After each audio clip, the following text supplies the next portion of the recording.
There are those that just want to be left alone, and those that just won't leave them alone.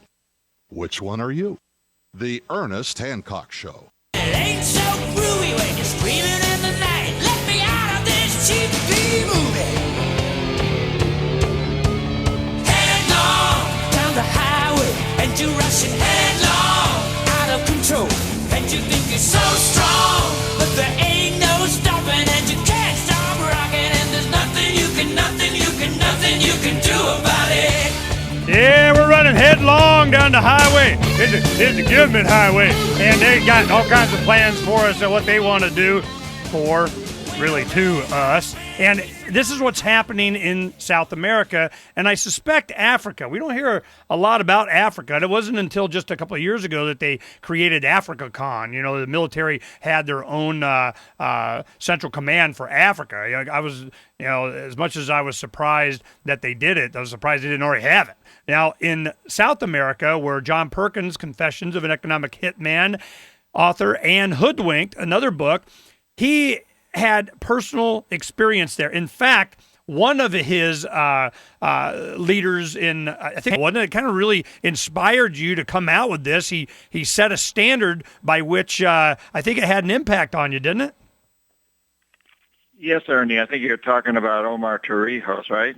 Yeah. Tell us that story. He was the head of the state of Panama, and I was sent down there to corrupt him, to bring him around. And one of the things he said to me is, hey, he said, what you guys are trying to do is hoodwink the world. He spoke this in Spanish. This engañar was a verb that he used, engañar. And so that really became the title for my book, Hoodwink, came out of that expression that he made. He had a tremendous impression on me. I admired the man incredibly because I couldn't corrupt him. He wouldn't come around. He was a man of deep integrity. On the other hand, it worried me because I knew that if I couldn't corrupt him, if I couldn't bring him around, then the jackals would undoubtedly move in and overthrow him or take him out. And in fact, that's exactly what happened. They assassinated him. He went down in a plane crash that was definitely a CIA assassination. Well, as these experiences that you've had with these people, you're seeing what's going on now. As you were saying in the last segment, there's been a lot of people making changes in their representation in their governments, and I just know that the United States government heck no. They've gone to all kinds of lengths to be able to do what they've done over the years, but the internet changes things. They're not able to get away with the stuff the way they did. Heck, even on Freedom's Phoenix, we just have a Google Translate button. You push a button, it translates the entire page, and every page you go to from there in Spanish.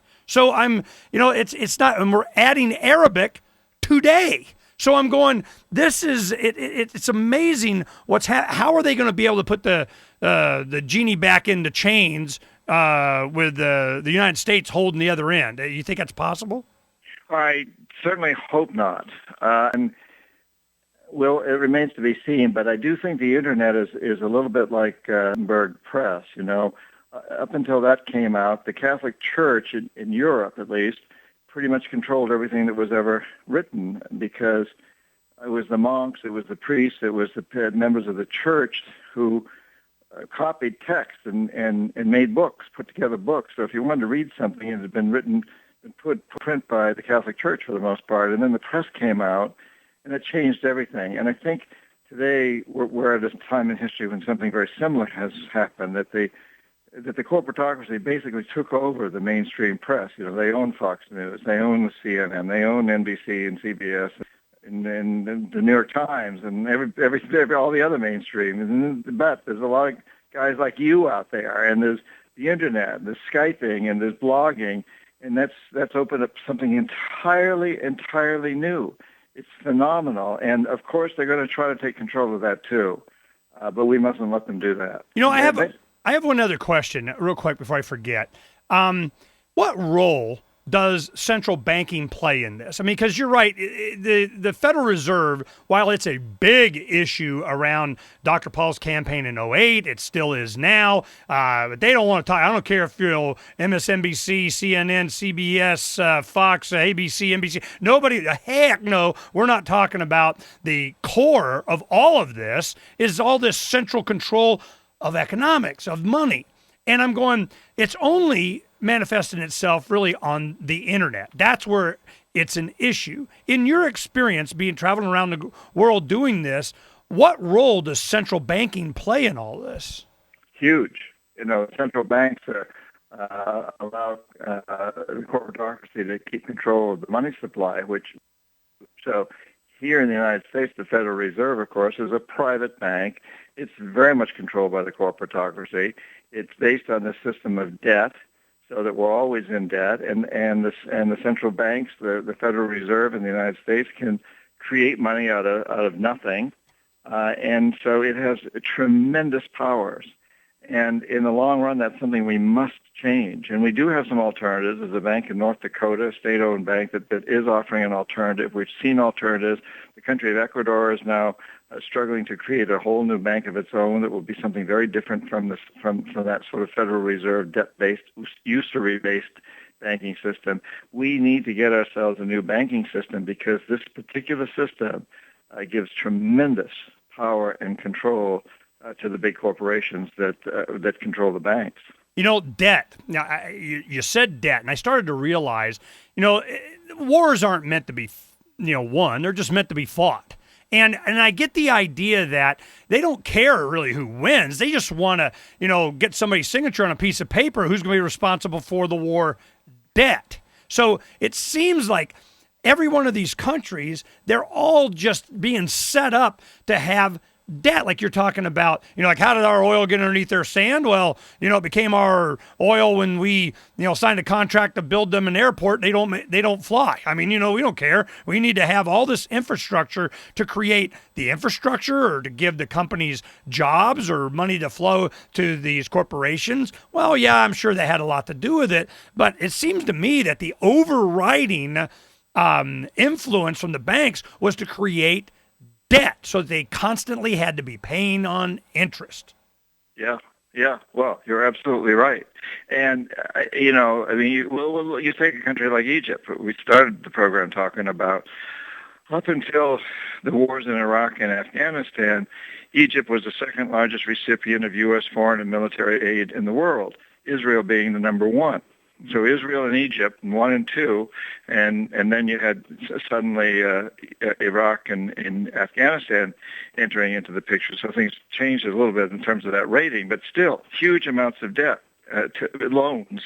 debts to those countries.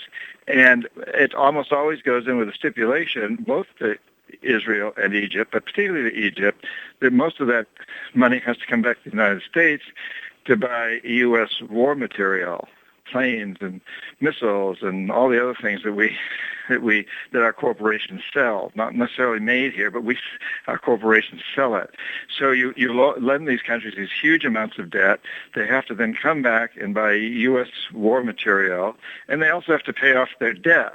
And they can't pay off their debt, so that puts them in deeper debt to us. It enslaves them even more, so the people are more and more under our control. And whatever happens to Mubarak, the next leader, we know what's happened to Mubarak, but then whoever the next leader is turns out to be in the long run, he or she, or he, in this case I'm pretty sure, is going to be saddled with a tremendous amount of debt. You've got a president like Rafael Correa of Ecuador, who has a PhD in economics from the University of Illinois. He knows the story. He knows what's going on. He's saying, listen, my country's not paying this debt. My people didn't take it on. This debt was signed off by a bunch of dictators back in the 1970s when John Perkins was an economic hitman here. And these dictators were put into power by the CIA, kept there by the CIA. They signed off on the debt.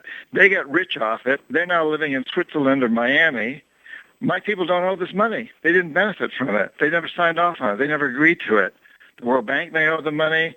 The CIA may owe the money. John Perkins may owe the money. But my people certainly don't owe the money. And I think more and more countries are going to have to do that. And if they could, I encourage them. I encourage the countries of Africa who are in this position to get together, form alliances, refuse to pay this debt because their people never agreed to the debt. Agreed. How, real quick before we get at the end of the show, how's that going over? Have the United States or the central bank saying, okay, I guess you don't owe it? Or they're going, oh, yeah, you do, and they just keep saying, no, they don't? We put pressure on them, and I would encourage people to subscribe to my newsletter, johnperkins.org, Twitter me at economic_hitman, Facebook me, and I keep writing about these things all the time. So I'd encourage your listeners to do that, johnperkins.org, subscribe to the newsletter. johnperkins.org. Go to freedomsphoenix.com today for today's archive. It has all the links to John Perkins right there. Great information. John, I look forward to talking to you again soon. Me too, Ernie. I really love your show. Keep up your great work. Thanks. Uncovering the secrets and exposing the lies. That's what readers of freedomsphoenix.com get every day. Readers of freedomsphoenix.com are constantly provided the information that detail the real news between the lines of propaganda about government policies and the true relationship we all have with coercive governments. Learn the true condition of our economy, innovations and technological breakthroughs in energy, health, computer science, and space travel. Learn the truth well before it's admitted to in the lamestream media, the media that is so last century. Corporate media has evolved into nothing more than distributors of government propaganda, but we now have a fantastic alternative. FreedomsPhoenix.com provides constant news updates on the issues that affect our lives in the most important ways. Our liberty and our property are under constant attack, and FreedomsPhoenix.com provides the understanding behind the propaganda while encouraging the participation of our readers. Join us at FreedomsPhoenix.com. That's freedoms with an S, Phoenix.com. FreedomsPhoenix.com, where the revolution between the ears has already matured.